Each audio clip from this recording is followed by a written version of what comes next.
Hello dear student, आपका online class में हार्दिक अभिनंदन है। अपन पिछले एपिसोड को आगे बढ़ा रहे हैं। अपन पढ़ रहे थे अंग्रेजी साम्राज्य का प्रतिकार एवं संघर्ष, उसमें राजनीतिक आंदोलन पढ़ रहे थे। भारतीय राजनीतिक व्यक्तियों पर अंकुश लगाने के लिए, उन पर नियंत्रण करने के लिए ब्रिटिश सरकार ने रॉलेट एक्ट जैसा अंधा कानून या उसको काला कानून कहें, उनको बना करके भारत पर लागू किया था। इससे भारतीय लोग काफ़ी बिखर जाते हैं और उसी दौरान एक बड़ी घटना घटित होती है, वो होती है खिलाफत आंदोलन।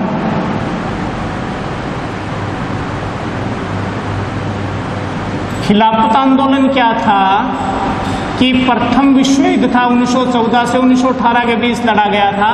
प्रथम विश्व युद्ध में यूरोप का एक देश था जिस देश का नाम था तुर्की। तुर्की देश ने मित्र राष्ट्रों की ओर संघर्ष नहीं किया था, ब्रिटेन का काफ़ी नज़दीकी देश था, लेकिन युद्ध में इन्होंने ब्रिटेन का सहयोग नहीं किया था। तो शांति संधियों के दौरान ब्रिटिश सरकार ने इस तुर्की के शासक का अपमान कर दिया था। इस तुर्की के शासक को विश्व के मुसलमान थे, वो कहते थे खलीफा। क्या मानते थे? खलीफा। खलीफा का अर्थ होता है ईश्वर द्वारा भेजा हुआ, अल्लाह द्वारा भेजा हुआ पैगंबर।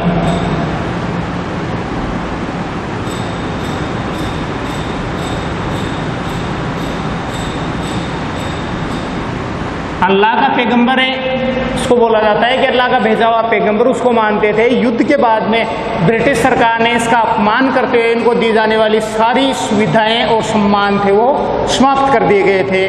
तो यूरोप के मुसलमानों ने तो इसका विरोध किया ही किया था। जहाँ जहाँ भी ब्रिटिश सरकार ने उपनिवेश बना रखे थे विश्व के अन्य महाद्वीपों पर, उन महाद्वीपों में निवास करने वाले, उन महाद्वीपों के देशों में निवास करने वाले मुसलमानों ने ब्रिटिश सरकार के विरोध आंदोलन चलाया था। उस आंदोलन को नाम दिया गया था खिलाफत आंदोलन।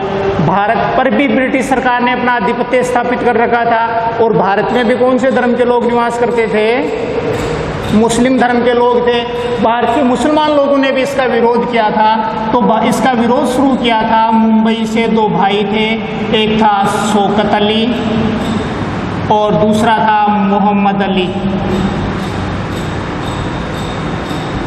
इन दोनों भाइयों ने खिलाफत आंदोलन भारत में शुरू किया था और इस खिलाफत आंदोलन में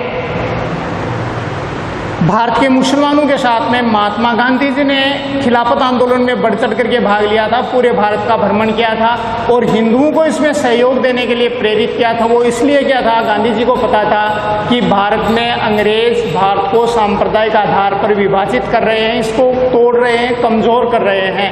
तो आज अगर खिलाफत आंदोलन में राष्ट्रीय कांग्रेस या फिर यूँ कहें हिंदू धर्मावलंबी लोग अगर मुस्लिम लोगों का सहयोग करते हैं तो भविष्य में किए जाने वाले विरोधों में निसंदेह रूप से मुसलमान लोग हैं वो भारतीय हिंदुओं का सहयोग करेंगे। इसलिए हिंदू मुस्लिम समन्वयता के लिए, हिंदू मुस्लिम एकता के लिए गांधी जी ने इस खिलाफत आंदोलन में भाग लिया था। इस खिलाफत दिवस मनाया गया था, वो मनाया गया था 19 अक्टूबर 1919 को पूरे विश्व में और भारत में भी खिलाफत दिवस के रूप में ये मनाया गया था। सभी जगह मुसलमानों द्वारा इसका विरोध किया गया था।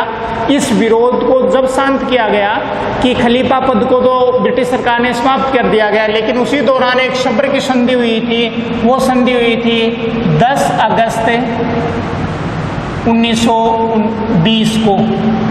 इस सब्र की संधि के साथ में मुसलमानों का खिलाफत आंदोलन शांत हुआ था और इस प्रकार ये पूरे भारत में खिलाफत आंदोलन चला था। गांधी जी ने इस खिलाफत आंदोलन को कौन से आंदोलन से जोड़ दिया था?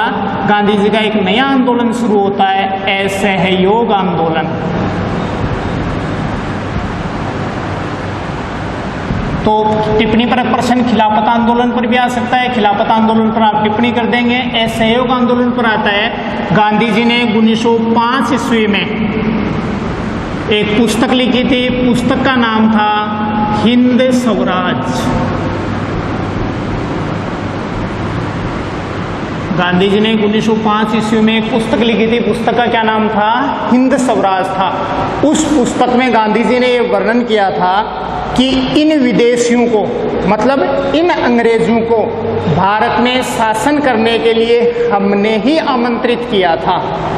इनको भारत में से जैसे फर्रुखियर है, अगर मुगल बादशाह फर्रुखियर इनको 38 गांवों की लगान नहीं देता, इनको 38 गांवों की इजारेदारी नहीं देता, तो शायद भारत में ऐसे शासन नहीं कर पाते। तो इनको भारत में शासन करने के लिए हमने प्रेरित किया है। शासन करने में इनका सहयोग हम भारतीय ही कर रहे हैं। अगर इनका शासन में हम सहयोग करना बंद कर दें, मतलब सहयोग करना बंद करेंगे तो क्या हो जाएगा? असहयोग हो जाएगा। अगर सहयोग करना बंद कर देंगे तो ब्रिटिश हुकूमत है ये 1-2 वर्ष में समाप्त हो जाएगी और भारतीयों को भारत का शासन मिल जाएगा। इसलिए गांधी जी ने अपने बड़े राष्ट्रव्यापी आंदोलन को क्या नाम दिया था? असहयोग नाम दिया था। बता देंगे आप असहयोगी क्यों दिया था? गांधी जी ने 1905 ईस्वी में एक पुस्तक लिखी थी, पुस्तक का नाम था हिंद स्वराज। उसमें क्या वर्णन किया था कि हम भारतीयों ने इन विदेशियों को, अंग्रेजों को भारत में शासन करने के लिए आमंत्रित किया था। हम इनका सहयोग कर रहे हैं और सहयोग करते रहेंगे। अगर हम इनका शासन में सहयोग बंद कर दें तो क्या हो जाएगा? असहयोग। तो ये हुकूमतें सब समाप्त हो जाएगी। गांधी जी ने असहयोग आंदोलन की रूपरेखा तैयार की। खिलाफत आंदोलन को गांधी जी किधर घुमा देते हैं? असहयोग आंदोलन में बदल देते हैं। इन्होंने क्या इसकी रूपरेखा बताई? गांधी जी ने कहा था 1919 के बाद में राष्ट्रीय कांग्रेस ने अपना सर्वस्व कुछ था वो गांधी जी को सौंप दिया गया था कि गांधी जी के नेतृत्व में देश को स्वतंत्र करवाया जाएगा। गांधी जी को अगर व्यक्तियों के, आदमियों की जरूरत पड़ेगी, राष्ट्रीय कांग्रेस उपलब्ध कराएगी। हर एक चीज़ है वो राष्ट्रीय कांग्रेस इनको उपलब्ध कराएगी। तो गांधी जी ने अपना ये आंदोलन के लिए किया। उन्होंने सबसे पहले क्या किया कि ब्रिटिश सरकार ने भारतीय लोगों को जितने भी सम्मान दे रखे हैं, जितने भी पद दे रखे हैं, जितने भी प्रमाण पत्र और प्रतीक दे रखे हैं, डिग्रियां दे रखी हैं, उनका बहिष्कार कर दो, उनको वापिस लौटा दो। गांधी जी को भी उस समय ब्रिटिश सरकार ने उपाधि दे रखी थी केसरे हिंद की। रविंद्रनाथ टैगोर जैसे लोगों के पास में सर की उपाधि थी। तो अगर कोई व्यक्ति है, हम किसी के यहाँ जाते हैं, वो हमें सम्मान में कोई प्रतीक चिन्ह देता है, उसको हम वापस लौटाएंगे तो ये उसका सम्मान होगा, अपमान, उनका अपमान होगा। ब्रिटिश सरकार का ऐसा अपमान कर दो ताकि वो भारत में शासन करने के लायक ही नहीं रहे। पहला चरण बता दिया गांधी जी ने कि जितने भी सम्मान और पद दे रखे हैं उनको वापस लौटा दो। नंबर 2 पे उन्होंने कहा कि मध्यम वर्ग कर्मचारी जितने भी हैं, ब्रिटिश सरकार के अधीन भारत में काम करने वाले टीचर हैं, प्रोफेसर हैं, बच्चे हैं, कॉलेजों में पढ़ने वाले हैं, वकील हैं, डॉक्टर हैं, इंजीनियर हैं, डाकघरों में, रेलवे में या फिर हॉस्पिटल्स में या जज का काम कर रहे हैं, जितने भी भारतीय अंग्रेजों के यहाँ नौकरशाही में हैं, वे सारे अपने प्रतीकों को छोड़ दो, अपने कार्य का बहिष्कार कर दो। नंबर 3 पर किया गया कि जितने भी मजदूर हैं, जो मजदूर गिरमिटिया के रूप में, गिरमिटिया का मतलब क्या हुआ? गिरमिटिया का मतलब था कि अंग्रेज भारतीय लोगों के साथ 5 वर्ष का कॉन्ट्रैक्ट करते थे, एग्रीमेंट करते थे। इंग्लिश का एग्रीमेंट शब्द होता था, 5 वर्ष का कॉन्ट्रैक्ट करते थे। अनपढ़ लोग थे, वो एग्रीमेंट शब्द नहीं ले पाते थे, इसलिए वो गिरमिट लेते थे इसका नाम, कि मैंने अंग्रेजों के साथ गिरमिट कर लिया है। गिरमिट का मतलब एग्रीमेंट कर लिया है, गिरमिट कर लिया है। धीरे धीरे ये नाम भी गिरमिटिया पड़ गया था। अंग्रेज इनको चाय के बागानों में, रबड़ के बागानों में, फलों के बागानों में, खदानों में इनसे ज़बरदस्ती काम करवा रहे थे। तो गांधी जी ने कहा कि मजदूर वर्ग है वो अपना कार्य छोड़ करके अपने घरों में वापस आ जाओ। चौथा कार्य उन्होंने ये कहा था कि जितने भी किसान लोग हैं जो जमीन की बुआई कर रहे हैं, उपनिवेश के तहत ब्रिटिश सरकार को लगान दे रहे हैं, ये जमीन की बुआई बंद कर दो, लगान चुकाना बंद कर दो। ब्रिटिश सरकार 1-2 वर्ष में स्वतः समाप्त हो जाएगी कि कर्मचारी काम नहीं करेंगे, उनके सम्मान वापस लौटा दो, विदेशी कपड़ों का बहिष्कार कर दो, मजदूर कार्य करना बंद कर दो, किसान जमीन की जुताई करना बंद कर दो, ये सारे कार्य ठप हो जाएंगे तो ब्रिटिश सरकार स्वतः समाप्त हो जाएगी। और गांधी जी ने कहा कि नवयुग जितने भी हैं जो कार्य को छोड़ रहे हैं, जो कर्मचारी लोग हैं, जो पढ़े लिखे लोग हैं, ये सुबह नहा धो करके, नाश्ता करके दोपहर में शहरों में आना है। शहरों में शांतिपूर्वक तरीके से जुलूस निकालेंगे, नारेबाजी करते हुए जुलूस निकालेंगे, धरना प्रदर्शन किया जाएगा और पिकेटिंग की जाएगी। गांधी जी का एक विरोध का स्वरूप था, वो थी पिकेटिंग। पिकेटिंग का अर्थ क्या होता था?